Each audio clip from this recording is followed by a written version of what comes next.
Amazon के जंगल में एक नेल पॉलिश का पेड़ था। उस पेड़ में बहुत से नेल पॉलिश लगे थे। उस नेल पॉलिश की ये खासियत थी कि कोई भी पक्षी उसे लगाता तो वो बहुत ज़्यादा खूबसूरत और हसीन नज़र आता। परंतु वो पेड़ बहुत ही ज़्यादा घमंडी था और बहुत ज़्यादा ही आलसी था। वो अपने पेड़ के आगे चारों तरफ दीवार खड़ी करके रखता था। कोई भी आम पक्षी उसके आगे नहीं आ पाता था। पर जब भी कोई अमीर पक्षी आती तो वो उसे नेल पॉलिश जरूर देता और गरीब पक्षी के आगे दीवार खड़ी। उसी जंगल में एक बदसूरत चिड़िया भी रहा करती थी जिसका नाम टूनी चिड़िया था। एक दिन अचानक वो चिड़िया उस नेल पॉलिश घमंडी पेड़ के पास चली जाती है और उससे कहने लगती है, पेड़ भैया, मुझे एक नेल पॉलिश दे दो ना। मैं बहुत ही ज्यादा गरीब और बदसूरत हूँ, जिसकी वजह से मेरी शादी नहीं हो रही है। मेरी दोस्त ने आपके बारे में बताया, इसलिए मैं फौरन यहाँ चली आई। अरे हट बदसूरत चिड़िया, चल जा यहाँ से। मैं तुझे कोई नेल पॉलिश देने वाला नहीं हूँ। मैं तुम्हारे पास बहुत आस लेकर आई हूँ, बस मुझे एक नेल पॉलिश दे दो। मैं तुझे एक भी नेल पॉलिश नहीं दूंगा। चल भाग यहाँ से। मुझे वैसे भी गरीब चिड़ियाओं से बहुत नफरत है। तेरी बदसूरती कहीं मुझ पे ना चढ़ जाए। चल भाग यहाँ से चिड़िया। मैं तुम्हारे पास बहुत आस लेकर आई हूँ, प्लीज मुझे एक नेल पॉलिश दे दो। मेरे मम्मी पापा मेरी शादी को लेकर बहुत परेशान है। मैं उनकी परेशानी नहीं देख सकती। प्लीज मुझे एक नेल पॉलिश दे दो ना। नहीं नहीं, मैं तुम्हें कोई नेल पॉलिश नहीं दे सकता। तुम यहाँ से चली जाओ। मेरा एक रूल है, मैं सिर्फ अमीर चिड़ियाओं को ही नेल पॉलिश देता हूँ और गरीब को नहीं। वो पेड़ टूनी चिड़िया को बहुत ज़्यादा बेइज्जत करता है और उसे वहाँ से भगा देता है। फिर टूनी चिड़िया वहाँ से उड़कर कहीं और आकर बैठ जाती है।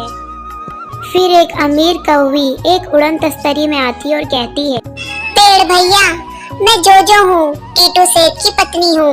मुझे प्लीज एक नेल पॉलिश दे दो। हाँ जोजो, तुम ये नेल पॉलिश ले सकती हो। मैं गरीब पक्षी को नहीं देता, लेकिन अमीर पक्षियों की मैं बहुत मदद करता हूँ और अमीर पक्षी को मैं सब कुछ देता हूँ और उसको निराश नहीं करता। इसलिए तुम नेल पॉलिश ले सकती हो। गरीब पक्षी खड़ी हुई और जिद कर रही है नेल पॉलिश की, लेकिन मैंने उसे नहीं। फिर पेड़ अपने सामने से वो दीवार हटा देता है और जोजो को नेल पॉलिश दे देता है। फिर जोजो वो नेल पॉलिश लेकर अपने उड़न तस्तरी में उड़ जाती है और टूनी चिड़िया ये सब देख रही थी और मन ही मन में सोच रही थी, क्यों ना मैं इस जोजो कौवी से एक नेल पॉलिश मांग लूं। ये तो बहुत ज्यादा अमीर है, ये मुझे एक नेल पॉलिश दे देगी और मना भी नहीं करेगी और मैं लगाकर खूबसूरत हो जाऊंगी। ये सोचकर टूनी चिड़िया उड़न तस्तरी के पीछे पीछे चली जाती है। उड़न तस्तरी बहुत ज्यादा स्पीड में चल रही थी।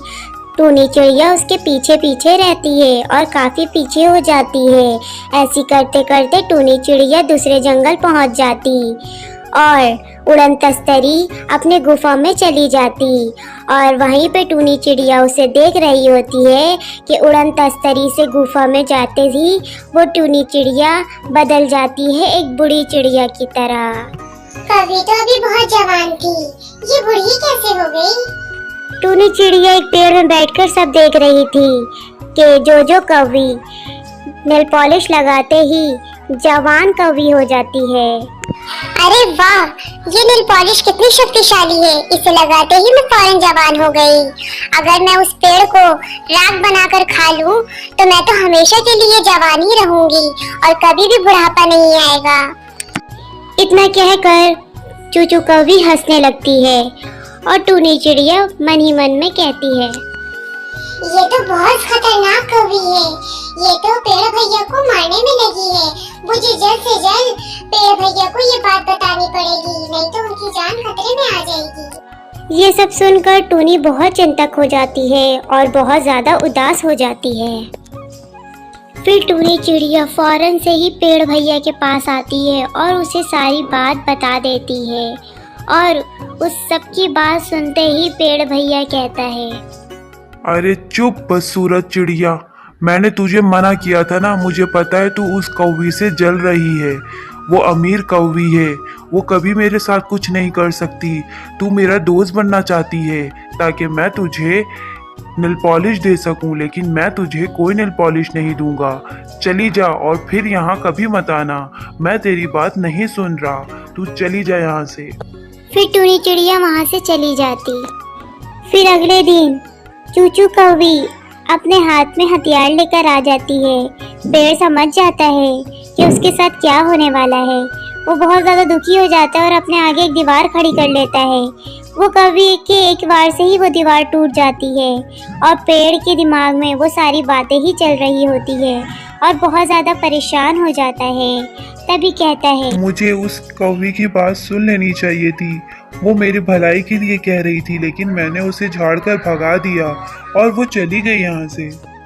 पेड़ भैया बहुत ज्यादा उदास हो जाता है कि इतने में ही टूनी चिड़िया वहाँ आ जाती है और अपने हाथ में 2 गुब्बारे लेकर आती है, जिसमें से एक गुब्बारे वो उस कौवी के मुंह पर मार देती है और एक गुब्बारा उसके हाथ में होता है। तू कौन है और तू यहाँ क्या कर रही है? मैं टूनी हूँ, मैं इसी जंगल में रहती हूँ और मैं तेरे इरादे से सब वाकिफ हूँ। तू चाहती है कि इस पेड़ को जलाकर उसका राख बनाकर खा ले और तुझ में कभी भी कोई बुढ़ापापन नहीं है, लेकिन मैं ऐसा होने नहीं दूंगी और तेरे साथ बहुत बुरा करूंगी। फिर टूनी चिड़िया वो गुब्बारे भी उस कौवी के ऊपर फेंक देती है और एक माचिस का तीली जलाकर आग लगा देती है। वो कौवी धीरे धीरे देखते ही जल के राख हो जाती है और पेड़ उससे माफी मांग रहा होता है और टूनी उसे माफ कर देती है। दोस्तों, हमें भी कभी भी अपने ऊपर घमंड नहीं करना चाहिए, क्योंकि कभी भी कोई भी किसी के काम आ सकता है। सुंदरवन के जंगल में कालू कौवा रहा करता था। कालू कौवा अकेले ही रहा करता था अपने पिता के साथ और उसकी कोई माँ और कोई बहन नहीं थी, लेकिन उसको बहन बनाने का बड़ा ही शौक था।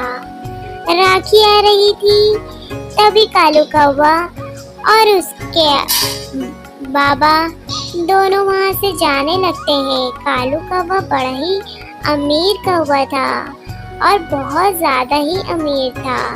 एक दिन कालू कौवा और उसके बाप दोनों जा रहे थे।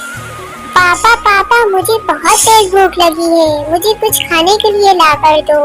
मुझसे आगे अब नहीं जाया जाएगा और ना मैं उड़ पाऊंगा। पहले मुझे कुछ खाने के लिए दे दो। अच्छा ठीक है बेटा, जब तक कि तुम यहीं रुको मैं तुम्हारे लिए कुछ खाने का लेकर आता हूँ। अरे यार, अब मैं अकेले बोर हो जाऊंगा। यहाँ तो कोई भी नजर नहीं आ रहा है, परंतु बाबा को आने में भी टाइम लग जाएगा। अब मैं यहाँ खड़ा खड़ा क्या करूँगा? कालू कौवा इतना बोल रही होता है और चारों तरफ आंख घुमा रहा होता है कि तभी उसे टुनटुनी चिड़िया और उसके राखी की दुकान नजर आती है। तभी वो वहाँ जाने लगता है। राखी ले लो राखी, प्यारे प्यारे खूबसूरत से राखी ले लो। अरे कालू भैया, राखी ले लो, अपनी बहन से अपने हाथ पे बनवाओगे तो बहुत ही खूबसूरत लगोगे। राखी ले लो राखी। अरे टूनी बहन, मैं आपसे राखी नहीं ले सकता क्योंकि मेरे पास कोई बहन ही नहीं है, तो मैं राखी लेकर क्या करूँगा? अरे कालू भैया, मेरे पास भी कोई भाई नहीं है। मैं ऐसा करती हूँ, आपको राखी बांध देती हूँ, परंतु आज से आप मेरे भाई ही हो और मेरा भी कोई नहीं। चलो टूनी चिड़िया, मैं चलता हूँ। 4 दिन बाद राखी है और मैं लाजमी आऊँगा, उसकी तुम फिक्र नहीं करना। अभी मेरे पापा आ रहे हैं, अगर वो किसी से बात करते हुए मुझे देख लेंगे तो बड़ा ही गुस्सा होंगे और मुझ पर नाराज भी होंगे। चलो मैं चलता हूँ। फिर इसी तरह 4 दिन बाद राखी का वक्त आ जाता है। कालू कौवा टूनी चिड़िया के पास आ जाता है और टूनी चिड़िया उसे राखी बांध देती है। कालू कौवा तभी उससे कहने लगता है, अरे टूनी बहन, तुमने तो राखी बांध दी, लेकिन मेरे पास तुम्हें देने को कुछ भी नहीं है। अब मैं तुम्हें क्या दूंगा? कालू कौवा भैया जी, मेरे पास सब कुछ है और अब मेरे पास भाई भी है, तो मुझे किसी चीज की जरूरत नहीं। मेरे पास सब कुछ है भैया, आप इस सब की फिक्र नहीं करो। लेकिन फिर भी कालू कौवे के पास एक अंगूठी पड़ी थी और कालू कौवा उसे दे देता है जबरदस्ती, टूनी की इतनी मना करने के बाद भी। इसी तरह वक्त गुजरते जा रहा था। कालू कौवा और टूनी दोनों आपस में मिलते रहते थे और बहुत सारी बातें करते थे और एक दूसरे को अपने बारे में बताते रहते थे। यही सब देखकर जंगल के सभी पक्षी जलते रहते थे, लेकिन फिर भी कालू कौवा और टूनी चिड़िया एक दूसरे का साथ कभी नहीं छोड़े। बहन भाई के रिश्ते के अलावा वो दोनों एक बहुत अच्छे दोस्त भी हो गए थे। टूनी चिड़िया मन ही मन में बहुत खुश हो गई थी। इसका नेक्स्ट पार्ट देखने के लिए हमें कमेंट करें, सब्सक्राइब करें और शेयर करें और आगे जाके देखें कि कालू कौवा और टूनी चिड़िया की ये रिश्ता आगे कायम रहता है या नहीं।